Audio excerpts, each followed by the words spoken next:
श्री गणेशाय नमः. ओम श्री सद्गुरुवे. गेल्या वेळेस आपल्या लिखाणामध्ये नारळ आणि कमळ या दोन्हीची उपमा कशी दिली आणि त्याची उत्क्रांत अवस्था आणि साधकाची मानसिकता याचं कसं काय आपण जोड लावू शकतो. आणि म्हणून नारळ आणि कमळ दोन्हीही आपल्याला पूजनीय आहेत. आपण पूजेमध्ये त्याचा वापर करतो. असा आपला एक मुख्य विषय झाला. आता त्याच्या पुढचा आज वाचते. गुकारस्त्वंधकारश्च ऋकारस्तेज उच्यते. अंधकारापासून प्रकाशापर्यंत म्हणजे गु पासून रू पर्यंत जे आपल्याला सोबत करतात ते गुरु. जाणीवा जागृत करून ज्ञानाचे बीज पेरून जाणीवा जागृत करून ज्ञानाचे बीज पेरून त्या बीजाचा ज्ञानस्वरूपी वृक्ष होईपर्यंत त्याचे संवर्धन संगोपन जे करतात ते गुरु हे विष्णू स्वरूप आहेत, जे आपल्याला शिवस्वरूपाकडे घेऊन जातात. कारण ते शिव हे विष्णूंचेही आराध्य दैवत आहेत. गुरु हे आईसारखे असतात. ते आपल्याला शिवापर्यंत म्हणजे बापापर्यंत घेऊन जातात. जीव आणि शिव यामधली कडी गुरु आहे. म्हणूनच हरवृष्टे गुरुस्त्राता गुरवृष्टे न कश्चन असं म्हटलं जातं. अशा पदावर जे सिद्ध साधक स्वतःच्या अभ्यासाने विराजमान झाले ते ज्ञानस्वरूपच झाले. अव्यक्तात अफाट पण अतिशय विरळ असे पसरलेले ज्ञान जे आपल्या सामर्थ्याने गोळा करू शकतात आणि ते व्यक्त स्वरूपात आणून धडपडणाऱ्या जीवाला ज्ञान स्वरूप करू शकतात, अशा मार्गदर्शकांना आपण ऋषी असं म्हणतो. ऋष म्हणजे सूक्ष्म. ऋष म्हणजे ऋषीतला ऋ. ऋष म्हणजे सूक्ष्म. ज्यांनी सूक्ष्मात जाऊन अभ्यास केला अथवा ज्यांनी प्रत्येक गोष्टीमधले सूक्ष्म स्वतःमध्ये स्थित केले, जाणले आणि ज्ञान स्वरूप झाले ते ऋषी. ज्यांनी सूक्ष्मात जाऊन अभ्यास केला किंवा ज्यांनी प्रत्येक गोष्टीमधलं सूक्ष्म स्वतःमध्ये स्थित केले, त्यातलं तथ्य जाणलं आणि जे ज्ञानस्वरूप झाले ते ऋषी. ऋ या अक्षराची रचना कशी झाली ते बघूया. त्र म्हणजे ऋ लिहिताना आपण काय करतो, आपला आयर्न स्क्रीन जो आहे त्याच्या डावीकडे आपण त्र लिहितो. क ला क्लोज्ड गाठोडं आहे, तर ऋ ला मात्र त्र म्हणजे ओपन त्रिकोणासारखं आपण काढतो, अँगल सारखं. हे चोचीसारखं म्हणजे उघडी चोच जर आपण काढली पक्षाची तर ती त्या त्रच्या डाव्या बाजूचा आपला जो आहे तसं दिसतं. त्या चोचीसारख्या अव्यक्तातून व्यक्त अव्यक्ताच्या पडद्यातून म्हटलं आयर्न स्क्रीन मधनं व्यक्तात आणतात आणि मग त्या रूचं जे उजवीकडचं आहे ना ते म्हणजे ज्ञ सारखं आहे. आपण ज्ञान स्वरूपातला म्हणजे ज्ञ मधला जो आपला आयर्न स्क्रीनच्या डावीकडचा भाग आहे ना तो आपण रू मध्ये त्या आयर्न स्क्रीनच्या उजवीकडे काढतो. म्हणजे चोचीसारखं ते तिकडून घेतात आणि ह्या आयर्न स्क्रीन मधनं इकडे येऊन ज्ञानस्वरूप करून सोपं करून जीवांना सांगतात. म्हणजे पक्षी जसं चारा आणते त्वचित पकडून आणि तो पिलांना भरवते तशासारखं तो रू आणि ऋष मधला श म्हणजे आपला पोटफोड्या श हा प वर आणखी एक रेघ म्हणजे प च्या मध्ये आपण अजून एक रेघ काढली की तो श झाला पोटफोडा श. तर प हा काय आपण बघितलं की ही ओष्ठ्य जी सगळी व्यंजनं आहेत ती स्थितीदर्शक आहेत, थांबवणारी. त्याची अजून एक वरची पायरी म्हणजे त्याला आपण अजून एक रेघ काढल्यामुळे त्याची एक अजून एक वरची लेवल त्या स्थितीची आली. म्हणजे इथे तो ऋषचा अर्थ की ऋष म्हणजे सूक्ष्म आणि ते सूक्ष्म ज्यांनी गोळा केलं आणि स्वतःमध्ये स्थित केलं ते झाले ऋषी. असे ऋषी यांचं कार्य हे समाज प्रबोधन, शुद्धीकरण आणि उद्धरणाचे असते. साधकाला तयार करायचे असते. तयारीचे गायक जसे आपल्या शिष्याला नुसते संगीताचे धडेच देत नाहीत, तर मैफिल ऐकायलाही शिकवतात. म्हणजे की मैफिलीला घेऊन जायचं आणि एखाद्या एक्सपर्टचं गाणं ऐकणं म्हणजे काय आहे, त्याच्यात कसा अभ्यास करायचा, त्यातला ताल कसा समजून घ्यायचा, कुठल्या सुरावरती सम आली, कुठे ऑफबीट गेलं, हे सगळं अभ्यासपूर्वक गाणं ऐकणं. कुठे कुठली हरकत घेतली, रागाचा विस्तार कसा केला, कसा हळूहळू एक एक स्वर वरवर चढवत नेला, ताना घेतल्या, नंतर लय कशी वाढत गेली, मग ताना ज्या घेतल्या त्या तानांचे प्रकार कसे कसे आहेत, की बघ ही तान सरळ गेली, ही अशी गेली, ही अशी गेली, हे त्या शिष्याला शिकवणं, हे पट्टीचे जे संगीताचे शिक्षक आहेत ते करतात. स्वाध्याय कसा करायचा, म्हणजे आपला आपण अभ्यास करायचा आहे, सेल्फ लर्नर व्हायचं आहे, पण सेल्फ लर्नर होण्यासाठीच्या टिप्स, स्वाध्याय कसा करायचा, कुठे काय हेरायचं, कुठे काय लक्षात आलं पाहिजे, कुठून काय पटकन आत्मसात करायला हवं, ही दृष्टी, हा समजही हे गुरु आपल्या शिष्याला देतात. ज्याप्रमाणे शहाळीवाला नारळाचे कवच तासून तासून एका ठिकाणी इतकं पातळ करतो की तिथून पटकन स्ट्रॉ खुपसता येतो आणि पाणी पिता येतं, तसं ज्ञानाच्या या अफाट सागरात कुठे स्ट्रॉ खुपसला की पाणी मिळेल ही दृष्टी देतात ते ऋषी, ते गुरु. खोबऱ्याच्या रेषात जसं तेल धरलं जातं, तसं ज्यांच्या नसानसात सूक्ष्म जाणीवात ज्ञान भरलं आहे ते ऋषी. अजून एक अर्थ ऋषी या शब्दाचा, की ऋष म्हणजे सूक्ष्म. तर जसं नारळाच्या आपण तेल जेव्हा काढतो खोबऱ्याचं, तेव्हा त्या नारळाचा जो गोटा असतो, त्या गोटाच्या रेषा रेषांमध्ये तेल असतं आणि जेव्हा आपण ते पिळतो तेव्हा ते तेल बाहेर येतं. तसं ज्यांच्या कणाकणांमध्ये, ज्यांच्या अस्तित्वाच्या प्रत्येक पेशीमध्ये ज्ञान सूक्ष्म आणि जाणीव भरलेली आहे, असे जेथे ऋषी. डास जसा एक चावलेला असतो तिकडेच दुसरा चावतो, कारण तिथून त्यांना पटकन रक्त मिळतं. म्हणजे आपल्याला एकाच ठिकाणी जेव्हा डास चावतात ना, तेव्हा त्यातली ही युक्ती, म्हणजे हे जेव्हा मामाने सांगितलं तेव्हा मला ते कळलं, की तो एकाच ठिकाणी डास का चावतो, तर जो भोग पडलेला आहे तिथून त्यांना पटकन रक्त मिळतं. तसं काय शिकायचं, काय हेरायचं आणि त्यातून कसं घडायचं आणि कसं अलिप्ततेकडे जायचं हे कळायला हवं. म्हणजे ती विजन, की अभ्यास कसा करायचा, प्रत्येक आपल्या आजूबाजूच्या घडणाऱ्या घटनांमधनं काय धरायचं, काय सोडायचं, म्हणजे भूस टाकून घेई जे कण, हे जे म्हटलं जातं, की प्रत्येक घटनेतलं सार घेणं, प्रत्येक घटनेतनं जे आपल्याला आपल्या वाटचालीसाठी मदतरूप होईल अशी शिकवण घेऊन तो कण घेऊन पुढे जाणं आणि बाकीचा पसारा तिकडेच सोडणं. आनंदाचा, दुःखाचा, दोन्ही. म्हणजे सुखही सोडायचंय आणि दुःखही सोडायचंय. त्या दोन्हीतलं काय टिपायचं आहे, तर ती जाणीव किंवा ते अंडरस्टँडिंग, की जे अंडरस्टँडिंग आपल्याला आपल्या मार्गामध्ये पुढे जाण्यासाठी मदतरूप होईल, बाकी सगळा पसारा.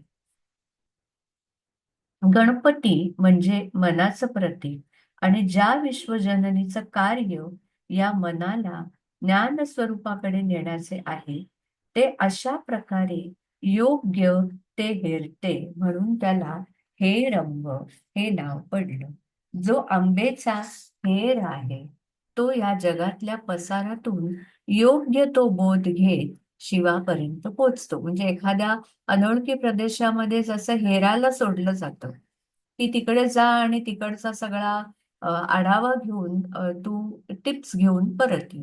तसं ह्या जगामध्ये आपण आलो, ते आपण आंबेचे हेर म्हणून, की कुठे काय बघायचंय, गप्प बसायचं. हेर कधीच बोलत नाही. तो स्वतःची आयडेंटिटी कधीच रिव्हील करत नाही आणि तो गपचूप, आणि तो इतका हुशार असतो, कोणालाही हेर केलं जात नाही. ज्याच्यामध्ये ते गुण आहेत की परदेशात जाऊन स्वतःचे आयडेंटिटी रिव्हील न करता जो तिकडचे महत्वाची माहिती काढून आणेल, की जी माहिती आपल्या देशात आल्यानंतर आपल्या ज्या संस्थेमार्फत तो गेलाय, त्या संस्थेला त्या माहितीचा अत्यंत उपयोग झाला पाहिजे. अशी मोलाची माहिती जो काढून आणतो, तो हेर असतो. तसं आपल्याला जर हेर व्हायचं आहे या जगात आल्यानंतर, तर काय मोलाची माहिती म्हणजे की कसं अडकवलं जातं आणि कसं सुटायचं आणि काय धरायचं आणि काय सोडायचं, हे ज्याला स्किल कळलं, तो हेर होऊ शकला आणि तो या जगामध्ये वावरतो, पण तो नेहमी गुप्त असतो. तो कधीही स्वतःची आयडेंटिटी रिव्हील करत नाही. जो आंबेचा हेर आहे, तो या जगातल्या पसाऱ्यातून योग्य तो बोध घेत शिवापर्यंत पोहोचतो. तो आईचा लाडका होतो, आईचा दूत होतो आणि आई त्याला कामं सांगते.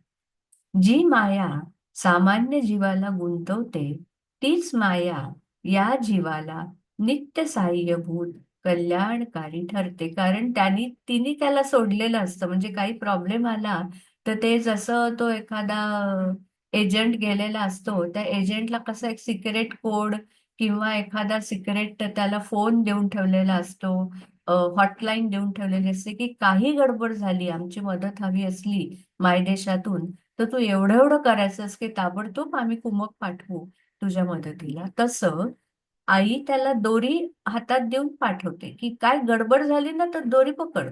मी तुला वरती ओढून घेईन. कारण तिने त्याला काहीतरी कामासाठी पाठवलेलं असतं. म्हणजे जी माया सामान्य जीवाला गुंतवते, तीच माया या जीवाला नित्य साह्यभूत कल्याणकारी ठरते. घडणारा प्रत्येक प्रसंग हा अशा प्रकारे घडणारा प्रत्येक प्रसंग हा अशा प्रकारे बैठक घडली असता साधकाला प्रबोधन करतो, घडवतो आणि आतून मॅच्युअर करतो. जगात मजा लुटायला शिकवतो. माझ्याशी माझा मुलगा असा वागला असं न वाटता, तो माझा मुलगा आहे की एक जन्माला आलेला जीव.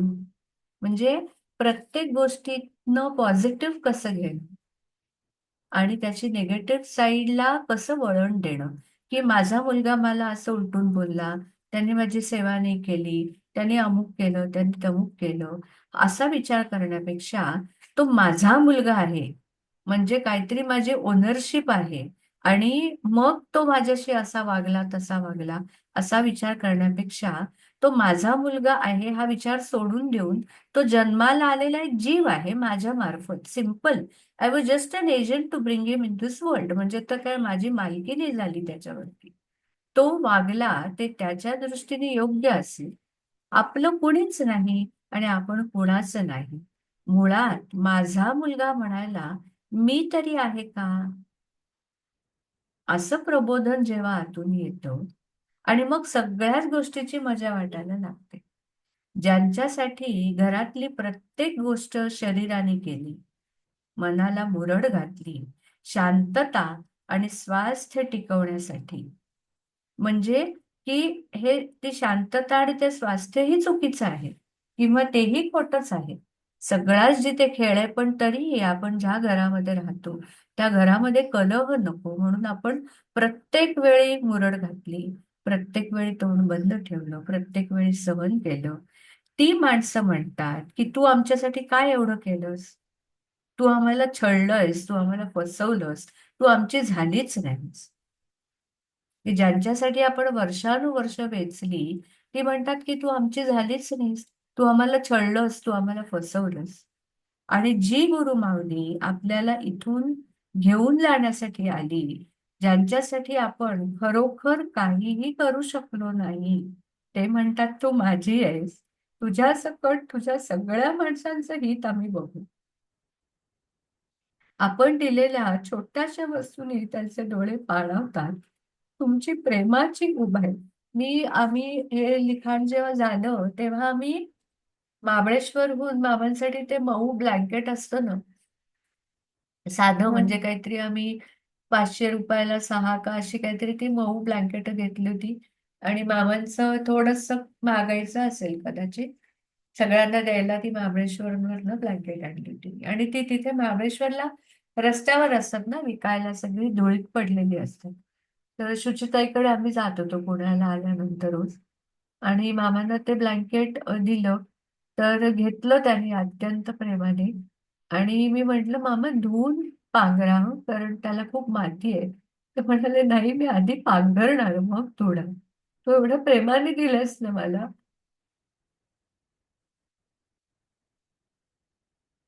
की मी आधी धुवू कसं, ते आधी पांघरणं. आपण दिलेल्या छोट्याशा वस्तूंनी त्यांचे डोळे पाणवतात. तुमची प्रेमाची ऊब आहे, मी आधी वापरणार मग धुणार. तर दुसरीकडे आम्हाला हे नको, आमच्याकडे खूप आहेत, घरी घेऊन गेले तीच ब्लँकेट माझ्या सासूबाईंसाठी, सासऱ्यांसाठी. तर ते म्हणाले, अगं आमच्याकडे खूप आहे तशी ब्लँकेट, ते नको आम्हाला ते. ही प्रतिक्रिया दुसरीकडे. लिहिण्यामध्ये कोणतीही टीका करण्याचा हेतू नसून व्यवहार हा असाच असणार हा धडा आहे. त्यामुळे त्याच्याविषयी खंत नको. जिथे अपेक्षाच नाही तिथे अपेक्षाभंगाचं दुःख व्हायचंही कारण नाही. आणि अशा जगात आम्हाला आपणासारखे प्रेम देणारे मायबाप भेटले, तिथे माया काय करणार? माया काय आम्हाला मिळू शकते? स्मरता नित्य हरी बघती माया काय करी. स्मरता नित्य हरी बघती माया काय करी.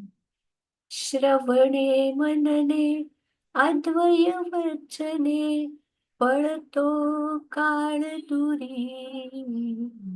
मग ती माया काय करी. स्मरता नित्य हरी मग ती माया काय करी.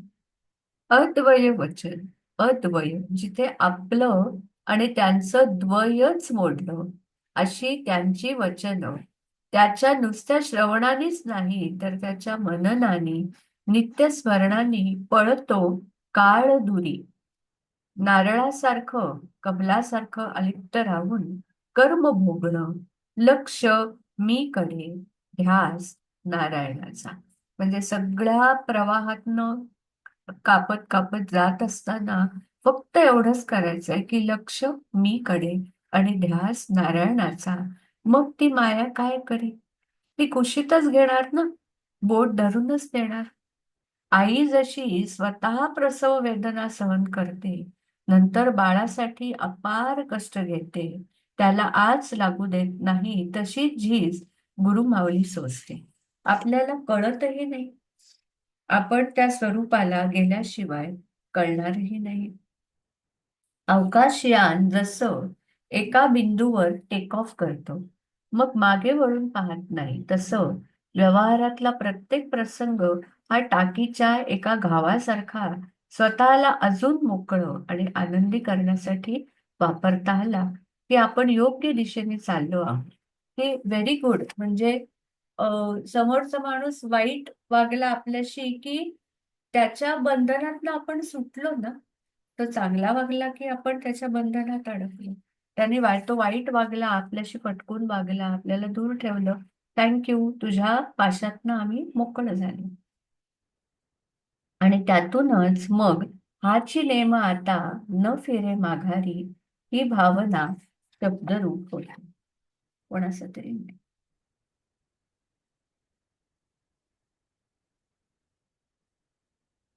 त्यातूनच हाची नेम आता न फिरे माघारी ही भावना शब्दरूप होते. विठ्ठल हा शब्द कसा आला, तर विगत वृत्ती ही वरील प्रमाणे. विगत वृत्ती कशी, ही वरच्यासारखी. कुणीही कसंही बिनधास्त वागा, बिनधास्त बोला, काही शिवतच नाही, कौतुकाचंही काही नाही आणि अपमानाचंही काही नाही. ही विगत वृत्ती जिथे ठरली, विगत वृत्ती जिथे ठरली, त्याचे ठाण, त्याचा ठेला जिथे, तो म्हणजे विठ्ठल. की विगत वृत्ती जिथे ठरली की समोरचा कसाही वागला तरी ते आम्हाला शिवत नाही, त्याचं कौतुकही शिवत नाही आणि त्याची टीकाही शिवत नाही. म्हणजे नारळाचा गोटा झाल्यानंतर बाहेरचा जो नारळ आहे त्याला तुम्ही अगदी गंध काढा, हार घाला, नाहीतर त्या बाहेरच्या नारळाला तुम्ही दगडावर आपटा, त्या आतल्या गोट्याला त्याचं काही नसतं. त्याचं अमृत झालेलं आहे. हा खुंटा एकदा ठोकला की मग तिथून मागे वळणं नाही. एकदा का खोबरं झालं, मोठा झाला की पुन्हा नारळ नाही होत. मागच्या एका लिखाणामध्ये आल्याप्रमाणे पृथ्वी, आप, तेज, वायू आणि आकाश या पंचमहाभूतांच्या गुणांमधून पार होत होत आपण एका लिखाणात पाहिलं की पृथ्वीचा कोणता गुण आधी आपल्या उत्क्रांतीच्या आपल्या प्रवासामध्ये पृथ्वीचा कोणता गुण आधी धारण करायचा, क्षमा आणि धृती. आणि मग एका पॉइंटला तेही सोडून आपण जलतत्वामध्ये जातो. मग जलतत्वाचा कोणता धारण, तर वाहणं आणि सर्वसमावेशकता, शीतलत्व धारण केलं. आणि एका पॉइंटला ते म्हणजे सर्वसमावेशकता म्हणजे आपण म्हणतो की मला काहीही चालतं. आणि मग एका पॉइंटला त्याच्याही पुढे जाणं की मला काहीही चालतं हे म्हणण्या की सुद्धा आपल्याला गरज वाटत नाही. ते जलतत्वातनं पुढे जाणं. मग तेज तत्वाचा गुण म्हणजे आपण म्हणतो की अ, खालच्यातनं वरती नेणं म्हणजे ट्रान्सफॉर्मेशन करणं हा अग्नीचा गुण आहे. त्याच्यानंतर ऊब देणं हा अग्नीचा गुण आहे. जाळून राख म्हणजे काही नाही पणाला नेणं, त्याच्यातनंही पुढे जाणं म्हणजे वायूचं वहन की वाहत वाहत पुढे, त्याच्यातून पुढे आकाशाचं अस्तित्व. या पंचमहाभूतांचे गुण धारण करून करून शेवटी सगुणातून निर्गुणाकडे वाढ ही ज्ञानाच्या बैठकीवरून करायची आहे. जिकडे ज्ञान आहे, तरलता आहे, अशा कोणत्याही माध्यमातून ही बैठक साधता येते. आपण रोज स्वयंपाक करतो. स्वयंपाक येणं, त्यात नैपुण्य आणि पदार्थ चविष्ट, उत्कृष्ट होणं यामध्ये मुळात ज्ञान आहे, अनुभव आहे. प्रत्येक पदार्थाचे गुणधर्म माहीत असणं, त्याचा कसा, कुठे वापर करायचा याची मूलभूत माहिती आणि मग एखाद्या पदार्थात तो कसा वापरायचा ती माहिती, त्याचं तारतम्य आणि त्यातलं नैपुण्य. कधी चिरून घालायचाय, कधी वाटून, अगदी कांदा सुद्धा आपण घालतो ना प्रत्येक पदार्थात. प्रत्येक पदार्थात तो घालण्याची पद्धत वेगळी असते आणि त्याप्रमाणे त्याची चव बदलते. चिरण्याची पद्धत वेगळी असते की कुठल्या पदार्थासाठी आपल्याला बारीक चिरायचंय, कुठल्यासाठी चौकोनी चौकोनी, कुठल्यासाठी लांबट लांबट, कुठल्यासाठी रिंगा, हे आपल्याला आणि त्याप्रमाणे त्याची टेस्ट बदलते त्या कांद्याची. कधी तो गुलाबी करायचा आहे, कधी ब्राऊन करायचा आहे, कधी कच्चा ठेवायचा आहे, कधी उकडून घ्यायचा आहे, कधी भाजून घ्यायचा आहे. या सगळ्यामध्ये आणि त्या प्रत्येक त्याच्या प्रक्रियेमध्ये त्याची बायोकेमिस्ट्री बदलत असते आणि ती त्या पदार्थासाठी ती अनुकूल असते. की अमुक अमुक गोष्टीमध्ये तुम्हाला खोबरं घालायचं आहे ना, मग भाजून करा. अमुक अमुक घालायचं आहे, कच्चं करा. अमुक अमुक करायचं तळून करा. हे सगळं जे ठरलेलं आहे ते त्या पदार्थाला अनुकूल अशी प्रक्रिया ठरवलेली आहे. यामध्ये अतिशय बारीक विचार आहे, अनुभव आहे, तरलता आहे. एखादा पदार्थ करता येतो. आपल्याला एखादा पदार्थ करता येतो म्हणजे तो त्या सुगरणीच्या स्मृतीत अव्यक्ताच्या गाठोड्यात असतो. तो अव्यक्तातून व्यक्तात आणायचा म्हणजे आधी घेतलेला अनुभव बळकट करायचा की 100 वेळा पुरणपोळी केली पण 101व्यांदा करायचे नाही ते कसं करायचं, पण अजून एकदा केले म्हणजे अजून एक त्याच्यावरती रेग उलटली, एक्सपर्टीज कॉन्फिडन्स अजून वाढला. त्यामध्ये स्वतःचं कौशल्य, मेहनत आणि वैशिष्ट्य घालायचं की त्यात परत प्रत्येक गृहिणीच्या हातची चव वेगळी असते. जरी तुम्ही तीच रेसिपी 10 जणींना दिली तरी आणि त्या प्रत्येकीची छान असली तरी पण ते प्रत्येकाचा टच असतो आणि तो असा पकडता नाही येणार. तुम्ही रेसिपी विचारली तर त्या सगळ्याजणी तेच सांगतील की हो आम्ही आधी हे केलं, मग हे केलं, मग हे केलं. पण त्यात जो मायन्यूट डिफरन्स असतो, कुठेतरी कमी जास्त भाजण्याचा, कुठे कमी जास्त ते बाईट साईज म्हणजे काय कमी चिरलं, काय जास्त चिरलं, ह्या सगळ्यांनी त्याची चव बदलते. आणि या सगळ्या स्वतःच्या व्यक्त करण्याचा जो परिणाम झाला, स्वतःचा व्यक्त करण्याचा म्हणजे माझं जे एक्सपर्टीज होतं, माझं जे तारतम्य आहे, माझं जे जजमेंट आहे, की मी एवढं एवढं पातेलीभर समजा भाजी करायची, तर त्याला मला हे एवढ्या एवढ्या वस्तू लागतील आणि मग ते ह्या पद्धतीने मी करेन. हे मी माझं व्यक्तित्व त्या पातेल्यात उतरवलंय. तो झाला स्वयंपाक, मी केलेला पाक. हे ज्ञानाचं क्षेत्र आहे. त्या सुलोताईंसारख्या म्हणायच्या की आम्हाला काही तुमच्यासारखं लिहिता येत नाही, पण आपल्यापैकी किती जणांना त्यांच्यासारखा स्वयंपाक करता यायचा, नाही का? आपण कागद पेन घेऊन पांडित्य आपलं करणार, त्यांच्यासारखं जजमेंट, त्यांच्यासारखी चव, त्यांच्यासारखा कॉन्फिडन्स हे आपल्यापैकी किती जणांना यायचं. ते त्यांचं क्षेत्र, त्यांचं नैपुण्य होतं आणि हे ज्ञानाचं आहे, त्यांचा अनुभव आहे, त्यांचं ज्ञान आहे. ज्याला ज्ञानाची बैठक प्राप्त झाली त्याला सगळं तेच दिसतं सगळीकडे. त्याला कोणत्याही विषयाची कास धरून त्या जाणीवेपर्यंत पोचता येतं. कारण शेवटी जाणीव जी आहे ना, ती त्या मुळासारखी आहे, की त्या मुळाला फुटलेले ऊर्ध्वमूल मधशाखम जसं आपण म्हणतो, की उलटा प्रवास आहे हा. घटनेकडून जाणीवेकडनं अ, आपल्या बाहेरच्या एखाद्या पदार्थ, वस्तू किंवा अनुभवावरून त्या तो अनुभव किंवा ती वस्तू कुठून आली त्या जाणीवेपर्यंत जायचं म्हणजे हा उलट प्रवास आहे. आणि तो उलट प्रवास केल्यानंतर शेवटी आपण ज्या जाणीवेपर्यंत पोहोचू ती जाणीव सर्वांसाठी सारखी असेल, तुम्ही कोणत्या का मार्गाने येईल. म्हणजे जर का आपल्याला ती दृष्टी आली, आधी जसं आता ह्या लिखाणात आधी म्हटलं, की कसा स्वाध्याय करायचा, कसं मनन चिंतन करायचं, आपल्या हातात जो विषय आला, त्या विषयाच्या दोरीचं टोक पकडून आपण कसं त्या जाणीवेपर्यंत पोहोचायचं, हे व्हिजन आपल्याला आपले गुरु देतात. आणि तुमचं जे एक्सपर्टीज आहे, तिथून आम्ही हात धरून एखाद्या मुलाचं जसं आम्ही शाळेमध्ये करतो, की एखाद्या मुलाचं गणित चांगलं आहे, तर त्याला गणितातून एक्सेलन्सकडे नेता येतं. एखाद्याची भाषा चांगली, एखाद्याचं विज्ञान चांगले, तुमचा जो चांगला विषय आहे, त्या विषयाकडून तुम्हाला त्याच एक्सेलन्सकडे नेता येतं. त्याला कोणत्याही विषयाची कास धरून त्या जाणीवेपर्यंत पोचता येतं. बीजरूपाने स्वयंपाक आपल्या मनात आहे, त्याचा आविष्कार म्हणजे ज्ञानच प्रकट झाले. ते शुद्ध ज्ञानच आहे. अनुभवाच्या पक्वतेतून उतरलेला उत्कृष्ट पदार्थ आणि त्याच्या सेवनाने खाणाऱ्याची झालेली तुष्टी आणि त्यातून झालेली रसनिष्पत्ती ही तरलच आहे. की एखाद्याने मेहनत करून अक्षरशः घाम गाळून की जे आपण स्वयंपाक करतो स्त्रिया, आपल्याला माहिती की आपल्याला किती करावं लागतं. एक छोटा पदार्थ जरी म्हटला तरी त्याची किती अंग आहेत आणि ते बारीक बारीक बारीक सगळे आपण जीव ओतून स्वतःला विसरून आपण तो पदार्थ करतो आणि मग तो पदार्थ आपण आपल्या प्रिय व्यक्तीच्या समोर पानात ठेवला आणि त्याने एक घास खाऊन वा वा सुंदर झालाय म्हटलं की ते सायकल कंप्लीट झाली, रसनिष्पत्ती झाली, बॉन्ड झाला, कनेक्टिव्हिटी झाली.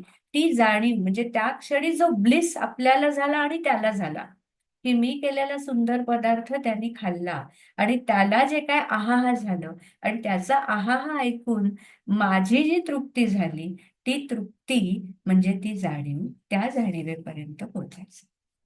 त्यातून झालेली रसनिष्पत्ती ही तरलच आहे. समोरच्याने खाऊन दिलेली समाधानाची पावती ही त्या अव्यक्तातून आलेली पाककृती, त्याचं भक्षण आणि त्यातून तृप्ती अशी पुन्हा अव्यक्तात जाणारी एक साखळी तयार झाली. करणाऱ्याचा भाव त्यातून तयार होणे, वृत्तीची अलिप्तता घडणं हे यातूनही शक्य आहे. Excellence in any form is a door to the divine. Excellence in any form is a door to the divine. Perfection, बिनचूक कोणतंही काम करणं हे वर्क इज वर्शिप सारखं, की तुमचं जे काम आहे ते जेव्हा तुम्ही बिनचूक करता तेव्हा त्यातून तुम्हाला मिळणारा जो आनंद आहे, तो आनंद हा कोणत्याही उपासनेतून मिळणाऱ्या पुण्याई इतका आहे. अन्नपूर्णा स्तोत्रातल्या प्रत्येक शब्दाचा जर बारकाईने अर्थ पाहिला तर हेच प्रत्यंतर येईल. दृश्यादृश्य प्रभूत वाहन करी. आपण अन्नपूर्णेत 5व्या श्लोकात म्हणतो की दृश्य अदृश्य प्रभूत वाहन करी, म्हणजे जे जे दिसतं आणि जे जे दिसत नाही त्या सगळ्याच जी वाहन करते, म्हणजे या सगळ्याच ती चॅनल बनवते, त्या चॅनल मधनं जी स्वतःपर्यंत नेते ती आई. लीला नाटक सूत्र भेदन करी. म्हणजे आता हे सगळं लीला नाटकच आहे, स्वयंपाक आपण जर म्हटला, पण त्यातलं सूत्र काय आहे, त्या सगळ्यामधलं, त्या सगळ्या बॅलन्स मधलं. आता या स्वयंपाकाचं एक उदाहरण झालं. असा बॅलन्स प्रत्येक ठिकाणी आहे. एक टेबल करायचं म्हटलं तर आपली ही सगळी मुलं घरी त्यांना मामाने सुतारकाम करायला, म्हणजे आपण गेल्या वेळेस म्हटलं की नारळाचा एक म्हणजे दिव्य गुण, खोबरं आणि तेल आणि बौद्धिक, आणि दुसरं म्हणजे त्याच्या बाह्यांगाचा उपयोग. तसं जसं मामाने आपल्या मुलींना सगळ्यांना स्वयंपाकामध्ये नैपुण्य दिलं, तसं आपल्या सगळ्या मुलांना त्यांनी, जी त्यांच्या जवळ राहिली, त्या सगळ्यांना त्यांनी सांगितलं की आपल्या घरातलं फर्निचर आपण करायचं, आपल्या घराला रंग आपण द्यायचा. भले सुरुवातीला चुकाल तुम्ही, पण त्याच्यातून शिकाल. मग आता एक टेबल बनवायचंय, त्याच्यामध्ये पण हेच सगळे एलिमेंट झाले की नाही. एस्थेटिक सेन्स आला, बॅलन्स आला, मेहनत आली, आनंद आला. आणि मग ते टेबल आपण केल्यानंतर आपल्या घरच्यांनी म्हटलं, अरे काय मस्त झालं रे, प्रोफेशनल एकदम, की त्यातनं सायकल कंप्लीट झाली. म्हणजे excellence in any form is a door to the divine.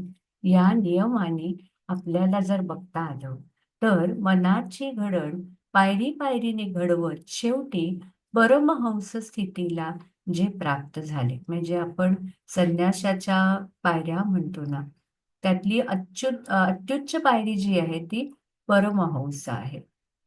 आधीच्या चार त्यांना व्यावहारिक फुटपट्ट्याने मापणं अशक्य आहे. तसा प्रयत्न करणं अपरिपक्वतेचं लक्षण आहे.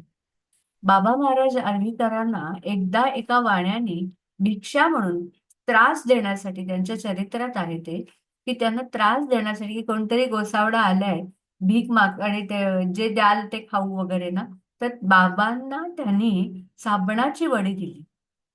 महाराज यांनी ती बर्फी सारखी चावून खाल्ली आणि त्याला अन्नदाता सुखी भव म्हणून मनापासून आशीर्वाद दिले. आता ह्यांना आपण कोणत्या फुटपट्ट्याने मापणे? ती अद्वैतेश्वरांनी पण संन्यास दीक्षा घेतली त्या आधीचा एक प्रसंग. सकाळच्या वेळी महाराज नदीच्या पलीकडे पाय मोकळे करायला गेले. नाशिकमध्ये जुन्या वाड्यांना पुढच्या आणि मागच्या दोन्ही बाजूने दरवाजे असायचे. एका बाजूने महाराज चालले असता पलीकडच्या बाजूने एक मलंग वेशातला फकीर त्याचा चिमटा घेऊन स्वतःच्याच मस्तीत चालला होता. काही वेळापूर्वी त्याला पुण्या एका गावातल्या स्त्रीने आदल्या दिवशीची मेथीची पातळ भाजी भिक्षा म्हणून वाढली होती, त्याच झोळीमध्ये. उन्हाळ्याचे दिवस आणि ती शिळी भाजी आधीच आंबली होती. त्याची आणि महाराजांची समोरासमोर भेट झाली. तो महाराजांना म्हणाला, क्यों अमृत पियोगे? तो महाराजांना म्हणाला, क्यों अमृत पियोगे? महाराज म्हणाला, हा. त्यावर त्यांनी काय करावं, त्या मलंगाने ती कटोऱ्यातली मेथीची भाजी तो स्वतः प्यायला. 1-2 मिनिटांनी त्याच भाजीची त्याने उलटी काढली, ती पुन्हा प्यायला. असं 2-4 वेळा केलं आणि पुन्हा महाराजांना विचारलं, ब्रह्मरस पियोगे?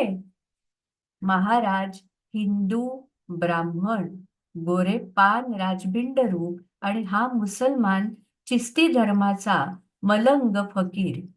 महाराज म्हणाले, जी पियेंगे. तो कटोऱ्यातला रस महाराजांनी प्यायला आणि त्यांची समाधी लागली. त्यात त्यांना दत्त महाराजांचं दर्शन झालं. भानावर आल्यावर त्यांना आतून आज्ञा झाली की आता संन्यास दीक्षा घ्यावी. स्वतःच्याच एका शिष्याकडून मग महाराजांनी दीक्षा घेतली. हा पुढचा कथाभाग.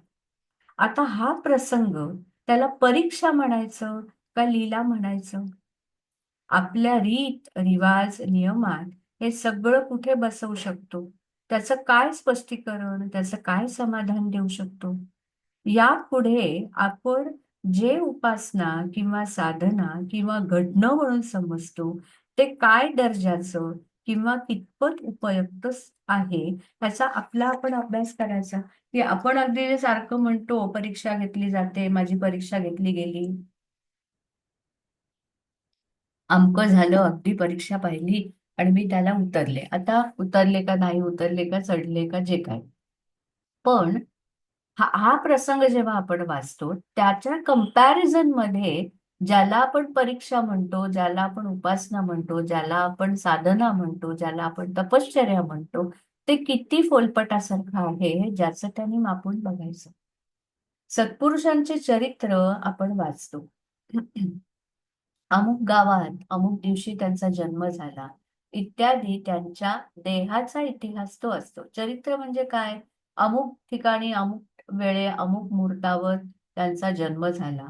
वास्तविक तो देह आणि त्या देहात राहून घडलेले प्रसंग म्हणजे त्यांचं चरित्र असं म्हणावं का? हा विचार करण्यासारखा विषय आहे. मागे मामांना जेव्हा आपल्या संतानांनी विचारलं होतं की मामा तुमचं चरित्र लिहायचं आहे, त्यावेळी मामाने तेच सांगितलं होतं की चरित्र म्हणजे तुम्ही काय लिहिणार? मी जन्मापासून आजपर्यंतचा माझा या देहाचा प्रवास, तो माझ्या देहाचा प्रवास म्हणजे मी आहे का? आणि तो म्हणजे मी असं जर मापायला गेलात आणि जे प्रसंग घडलेत ते जर तुम्ही लिहिलेत आणि समाजापुढे ठेवलेत तर त्यातनं टिंगलटवाळी होईल. ते प्रसंग आणि आमचा आतलं मी ह्याचं कुठेही मेळ मेळ नाहीये. तर ते प्रसंग लिहिणं म्हणजे संतांचं चरित्र लिहिणं हाच मुळात एक विचार करण्यासारखा विषय आहे. एखादा साधक हा वरच्याप्रमाणे मानसिक बैठक ठेवून स्वतःची कर्म अलिप्तपणे भोगतो. ती भोगत असताना त्याची कोणतीच प्रतिक्रिया नसल्याने त्याची निगेटिव्ह एंट्री पडतच नाही. म्हटल्यासारखं नो रिॲक्शन, एंट्रीच नाही ना, न्यूट्रल.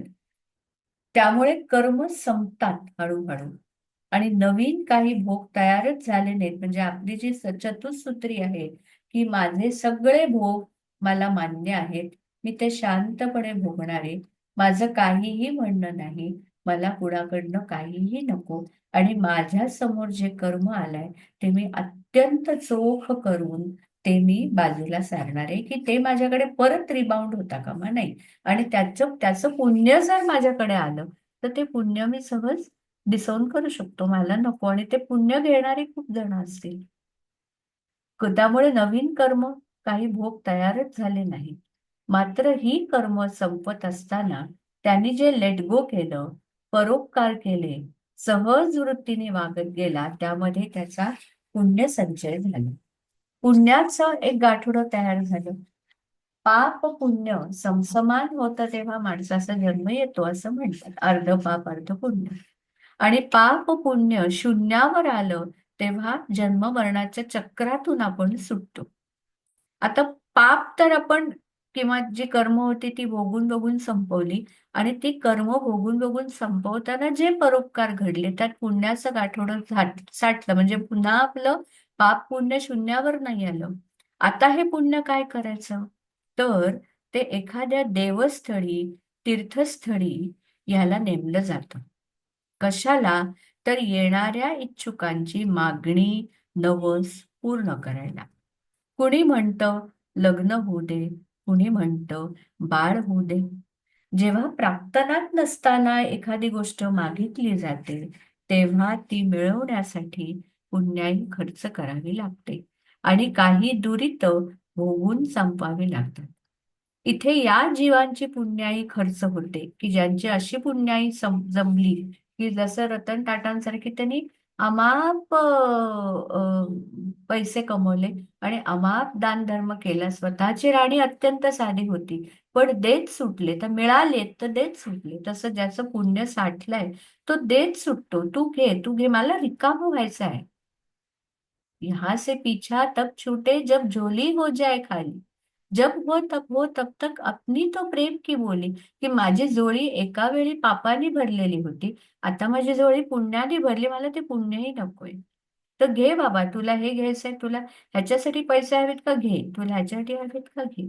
या जीवांची पुण्याई खर्च होते आणि मग ते देवस्थान नवसाला पावणारं म्हणून प्रसिद्ध होते. पण त्या पुण्याईच्या बदली काय मिळतं, तर ज्याला पावलो त्याचा भोग कसा आहे ते बघा. की आता एखाद्या दाम्पत्याला मूल न होण्याचा जर त्यांच्या नशिबामध्ये असेल, तर त्यांना मूल होण्यासाठी दोन गोष्टी लागतात.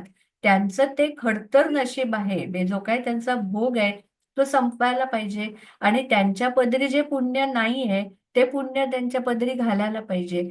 आता ज्या साधकाकडे खूप पुण्य झालं, त्याने आपलं पुण्य वेचलं, त्यांना दिलं, आणि मग त्यांचा भोग कोणी भोगायचा? पदरची सगळी पुण्याई आलेल्या यात्रेकरूंना वाटून संपवली आणि बदल्यात त्यांच्या भोगांचं गाठोडं जमवलं, की ते तर तेही भोगून संपायला पाहिजे. आता काय करायचं? मायबाप म्हणतात, धुणी आणलेत, धुवा आता, धुवून संपवा. ह्याचं हे, त्याचं ते, त्याचं ते, घाणेरडे कपडे आणलेत ते धुवा. मग त्याच्याशिवाय सुटका नाही. आता या जीवाची जी स्थिती आहे, म्हणजे असे जे आपल्याला दिसतात की सत्पुरुष आहेत, साधू पुरुष आहेत, अत्यंत उच्च ज्यांची स्थिती आहे आपल्याला कळत आहे, तरी पण त्यांच्या जीवनात घडणाऱ्या या विचित्र घटना, विचित्र प्रसंग, त्यांना येणारे विचित्र भोग, हे म्हणजे ही आणलेली धुळी आहे. आता या जीवाची जी स्थिती आहे त्यात त्याचं स्वतःचं काहीच कर्म नाही. पापही संपलं, पुण्यही संपलं, पण आता भोग जमा झाले. ते भोगूनच संपायला हवे म्हणून जन्म घेणं प्राप्त झालं. त्या जन्मापासून मरणापर्यंतच्या जीवनातला एकही भोग, एकही प्रसंग ज्याचा नाहीच आहे, तो घटनाक्रम म्हणजे त्या संतांचं चरित्र म्हणता येईल का? ती कोणाकोणाची इथून तिथून उसने आणलेली सगळी धून संपवतोय, त्या घटनाक्रमाला त्या संताचं चरित्र म्हणता येईल का? नारळाच्या आतल्या गोट्यासारखी यांची स्थिती आहे, की कवच आहे पण ते जगासाठी. वास्तविक त्या कवचाचा आतल्या गोट्याशी काहीही संबंध नाही. तसं देह आहे, त्या देहाचं चरित्र आहे, काही घडणाऱ्या घटना आहेत, पण त्या कशाचाही संबंध त्यांच्या आतल्या साधुत्वाशी अजिबात नाही. किंवा तेलबियांसारखा भुईमूग, तीळ इत्यादी तेलबिया कशा आधी रुजल्या, पण ज्यावेळी तेलबियांसारख्या वाळवल्या, त्यानंतर मात्र त्यांचे कार्य तेलाचे, तसं जो देह मिळाला त्यांनी एकीकडे ही गोळा केलेली कर्म संपवताना दुसरीकडे जे जीव काही शिकण्याची, काही घडण्याची धडपड दाखवतात, त्यांना निस्पृहपणे मार्गदर्शन करणं हे कार्य. म्हणजे एकीकडे त्या बाह्यांगाचा उपयोग नारळाचा, आणि एकीकडे जे आतमध्ये गोड खोबरं झालेलं आहे, ते खोबऱ्याचा स्वाद ज्यांना घ्यायचा आहे त्यांच्यासाठी ते खोबरं. शिकणाऱ्यांनी जर त्यांचे देहादिक कर्म आणि जीवनक्रम याची गल्लत त्या शुद्ध ज्ञानगंगेशी केली, तर नुकसान त्यांचं आहे. नदी वाहतेच आहे. आपल्याला जर त्यातलं शुद्ध शीतल जल प्यायलं नाही, तर नदीला काय नुकसान आहे? जी कर्म संपायला ते घेऊन आले, ती संपली की मग मात्र त्यांचे पाप पुण्य शून्य झाले आणि बांधिलकी संपली. हे ज्याला कळलं, तो कोणत्या साधूंचं चरित्र जाणून घेण्यासाठी धडपडेल, की ते कुठे जन्मले, त्यांचे आई वडील कोण होते, मग त्यांचं बालपण कसं गेलं, मग त्यांचं शिक्षण कसं झालं, मग त्यांचं लग्न झालं का, मग त्यांना मुलं झाली का, मग त्यांनी उपजीविका कशी केली, ह्या सगळ्यामध्ये इंटरेस्ट वाटण्याचं कारणच नाही ना. त्या सगळ्याचा त्यांच्या साधुत्वाशी काही संबंध नाही. म्हणून ऋषींचं कुळ आणि नदीचं मूळ विचारू नये असं म्हणतात. ऋषींचं कुळ आणि नदीचं मूळ विचारू नये. हे या अर्थाने लक्षात घेतलं तर आपल्याला कळेल. राधा कृष्णावरी भाळली. पुढचा मुद्दा आहे आता. राधा कृष्णावरी भाळली, कुजबुज उठली गोकुळ.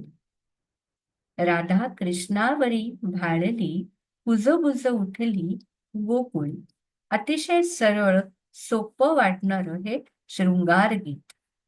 वरकरणी ऐकताना वाटेल की हे रोमॅन्टिक सॉन्ग आहे, की एक स्त्री आपल्या प्रियकरावर अनुरक्त झाली आणि त्याच्यामुळे आजूबाजूच्या समाजामध्ये गॉसिप झाला. अच्छा, हो का, असं आहे का त्यांचं. राधा हे विशिष्ट तऱ्हेने घडवलेल्या मनाचं प्रतीक. राधा हे विशिष्ट, आता आपण अगदी पहिल्या लिखाणात आपल्या पाहिलं होतं की राधा गवळण करते मंथन, त्याच्यानंतर घनश्याम नयनी आला सखे मी काजळ घालू कशाला, ह्या दोन ओळींचा आपण अर्थ आपल्या अगदी पहिल्या आपल्या लिखाणात बघितलाय. तसं इथे आता ह्या ओळीमध्ये काय तत्वज्ञान घडलंय. राधा हे विशिष्ट तऱ्हेने घडवलेल्या मनाचं प्रतीक. कसं मन, जे मन रत झालं. रत होणं म्हणजे एखाद्यामध्ये रमण्याच्या पुढची अवस्था रत. रमण्याच्या पुढची अवस्था रत. रमणं म्हणजे आपल्याला एखादी गोष्ट आवडणं. रत म्हणजे अजून ऑब्सेस होणं, आपल्याला त्याच्याशिवाय दुसरं काही न सुचणं, दिवस रात्र तोच ध्यास लागणं आणि त्याच्याही पुढची जास्त तीव्रता, म्हणून ते र ध तथ द ध न, म्हणजे रतच्या पुढे र ध म्हणजे अजून वृद्ध, अजून घट्ट, अजून खोल त्या विषयामध्ये किंवा त्या शक्तीमध्ये, त्या एनर्जीज मध्ये आपण मुरलो, आत गेलो, म्हणून ती रध झाली. तर अशी जी रध झाली कोणासाठी, कृष्णासाठी, तर ती राधा. आणि कृष्ण या शब्दाचा अर्थ आपण आधीच बघितला, कुरुष्ण, म्हणजे जो आपला आतला प्राण आहे किंवा जे जिवंतपण आहे ते म्हणजे कृष्ण. अंतस्थ असलेल्या त्या शुद्ध तत्वाकडे जे मन रत झालं, की ज्याचं बाहेरचं तोंड कंप्लीट आत फिरलं, ज्याच्या नारळाचा गोठा झाला, ज्याला कोणत्याही बाह्य विषयांचं काहीही आकर्षण म्हणणं राहिलं नाही, जे त्या आतल्या तत्वाला, आतल्या जिवंतपणाला, आतल्या कृष्णाला भाळलं, रत झालं. आणि त्यामुळे काय झालं, तर गोकुळात कुजबूज उठली. गोकुळ म्हणजे गो म्हणजे इंद्रिय आणि त्यांचं कुळ म्हणजे इंद्रियांचा समूह. ज्यावेळी राधा कृष्णावर भाळली त्यावेळी इंद्रियाने सर्व कुज बुजवून टाकलं. परत एकदा हा, ज्यावेळी राधा कृष्णावर भाळली म्हणजे आपलं मन त्या अंतस्थ आत्म्याकडे रत झालं, त्याला चिकटलं त्या जिवंतपणाला, त्यावेळी इंद्रियाने सर्व कुज बुजवून टाकलं. कुज म्हणजे काय, कुजलेलं, खराब झालेलं, वाईट विचार, अनिष्ट विचार, निरुपयोगी, वाया गेलेलं, अर्थात व्यवहारातली प्रत्येक गोष्ट जी आपल्याला काहीही उपयोगाची नाही. आपण मागे बघितलं तसं की कर्मानुगो बंधिनी जीव एक, की काय काय इथे राहतं. काय बरं आपण म्हणलेलं? धनानी भूमौ पशवश्च गोष्ठे दारा गृहद्वारे जनस्मशाने देहश्चितायाम परलोक मार्गे. धन भूमीत राहिलं, दारा ही स्त्रीपर्यंत राहिली, देह हा चितेपर्यंत राहिला. देहश्चितायाम परलोक मार्गे कर्मानुगो बंदिनी जीव एक. आपल्या बरोबर काय आलं, तर फक्त आपलं ते चांगलं इन्स्टिंक्ट, चांगली जाणीव, की जी त्या गोटा झालेल्या खोबऱ्यातल्या तेलासारखी आहे किंवा त्याच्यातल्या माधुरीसारखी आहे. व्यवहारातली प्रत्येक गोष्ट, धन, दारा, यश, भावभावना, चांगल्या वाईटाच्या कल्पना, चांगल्या वाईटाच्या कल्पना.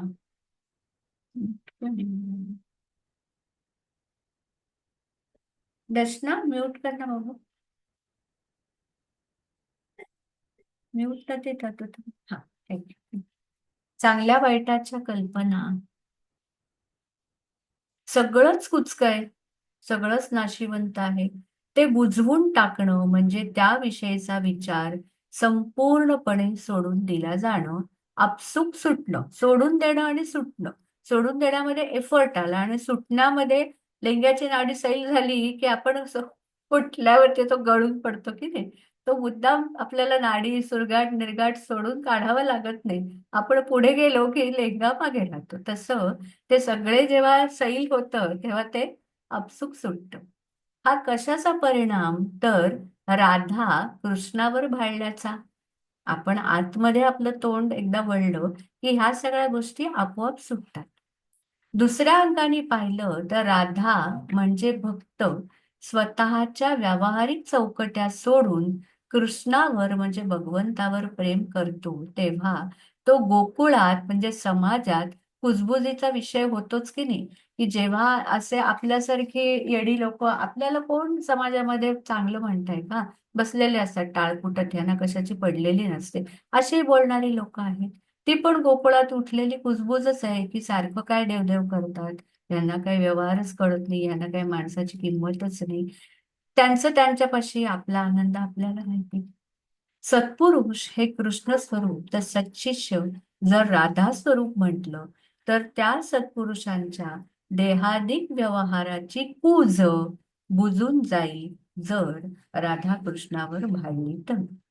आपल्या सहवासात ज्या जाणीवेचा अमृतबिंदू आम्हाला मिळतो त्याची ओढ, त्याची चटक आणि त्याचं मोल इतकं आहे की बाकी कुठे लक्ष जातच नाही. साधकाची रती ही सद्गुरूंच्या या कृष्ण स्वरूपावर हवी.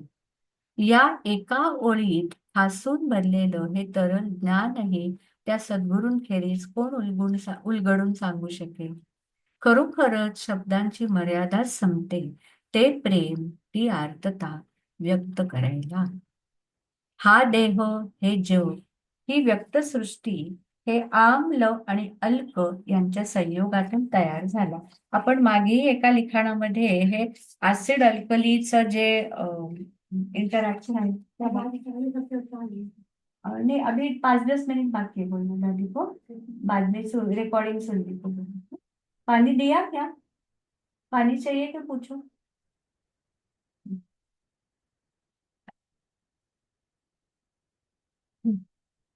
हा देह, हे जग, ही व्यक्तसृष्टी हे आम्ल आणि अल्क यांच्या संयोगातून तयार झाला. पुरुषाचं वीर्य हे अल्क म्हणजे अल्कलाईन असतं तर स्त्रीच्या गर्भातलं द्रव्य ऍसिडिक म्हणजे आम्ल असतं. तसंच वनस्पतींच्या रेषा किंवा शरीरातल्या नसा, धमन्या या अल्कली द्रव्यातून होतात तर त्यातून वाहणारे रस हे आम्ल म्हणजे ऍसिडिक असतात. मध्ये सर्व तत्वांचे म्हणजे पृथ्वी, आप, तेज, वायू, आकाश यांचे अंश असतात या सगळ्याच्या मध्ये. अशा विचाराने अल्क हे पूर्ण असतं तर ऍसिड हे त्यातल्याच, हा सॉरी हा, अल्कामध्ये सर्व तत्वांचे म्हणजे पृथ्वी, आप, तेज, वायू, आकाश यांचे अंश असतात आणि म्हणून अल्क हे पूर्ण आहे, अल्कलाईन हे पूर्ण आहे आणि ऍसिड म्हणजे आम्ल हे त्यातल्याच काही द्रव्यांनी बनतं. म्हणूनच ते शिवतत्व हे अल्क स्वरूप मूळ आणि संपूर्ण आणि शक्ती ही आम्ल स्वरूप म्हणजे शिवापासूनच निर्माण झालेली. शिवातलेच गुण घेऊन त्यालाच उत्पत्तीसाठी मदतरूप होणारी मदतरूप होणारी शिवातलेच गुण घेऊन त्यालाच उत्पत्तीसाठी मदतरूप ठरणारी अशी म्हणता येईल. ऍसिड हे जळणारं अर्थात ऍक्टिव्ह आहे. तसंच शक्ती हे शिवाचे कार्यस्वरूप आहे. त्याच्यामध्ये गती आहे, तेज आहे. तर शिव म्हणजे शांत, निर्विकार, अस्तित्व मात्र परंतु घन आणि संपूर्ण आहे. अल्क ही थोडी बुळबुळीत आणि सौम्य पण द्रव्याने ती पूर्ण असते. केमिस्ट्रीमध्ये ऍसिड आणि अल्कली याच्या अभिक्रियेला न्यूट्रलायझेशन असं म्हणतात. जिथे आम्ल आणि अल्क एकत्र येऊन पाणी आणि क्षार तयार होतं. आम्लाचं आम्लत्व आणि अल्काचं अल्कलीपण जिथे एकमेकांना छेदतं आणि नाहीसं करतं त्यामध्ये न्यूट्रलाइज होतं. म्हणजेच जेव्हा शिव आणि शक्तीचा संयोग होतो, शक्ती शिवात पुन्हा विलीन होते, तेव्हा त्यांनी धारण केलेले गुण जे सृष्टीच्या उत्पत्तीसाठी होते त्याचा लय झाला आणि पूर्ववत शिवस्वरूपाला की जे निर्गुण होतं त्याला प्राप्त झालं असं म्हणावं का नीटसं कळत नाहीये. म्हणजे हा कदाचित माझ्या मनात आलेला विचार मी लिहिला असेल. ज्यावेळी सर्व दृश्य जगताचं पालकत्व हे अशा तऱ्हेने शिवाचं होतं. कारण शक्ती झाली ती त्याच्यापासूनच तयार झाली ना, म्हणजे त्याच्याच एका भागाची शक्ती झाली. तिने कार्य केलं आणि ती पुन्हा त्याच्यामध्ये विलीन झाली. त्यावेळी त्याला आपण पशुपतीनाथ असं म्हणतो. इथे पशु म्हणजे प्राणी नसून जीव किंवा क्रिचर असा अर्थ अभिप्रेत आहे. असे पशुपतीनाथ आणि पार्वती हे प्रत्येक जीवाचे मायबाप आहेत आणि म्हणूनच त्या विश्वजननीला या सृष्टीतल्या प्रत्येक जीवाला शिवस्वरूप करण्याची तळमळ आहे. त्याच्या आतल्या शिवाच्या अंशावर ज्ञानाचे संस्कार करण्याची, प्रत्येक जीवाच्या आत जो शिवाचा अंश आहे त्याच्यावर ज्ञानाचे संस्कार करण्याची आणि ज्ञान स्वरूपच करण्याची धडपड आहे. हे सगळं लक्षात घेणं आणि स्वतःचा विकास त्या सर्वत्र विविध रूपाने आपल्या समोर येणाऱ्या शक्तीच्या आश्रयाने साधणं, हे आणि फक्त हेच प्रत्येक जीवाचं अंतिम साध्य असू शकतं. बाकी सर्व कुज बुजवून आपण राधा व्हावं आणि कृष्णावर भाळावं, असंही लिहिलं आहे. ओम श्री सद्गुरवे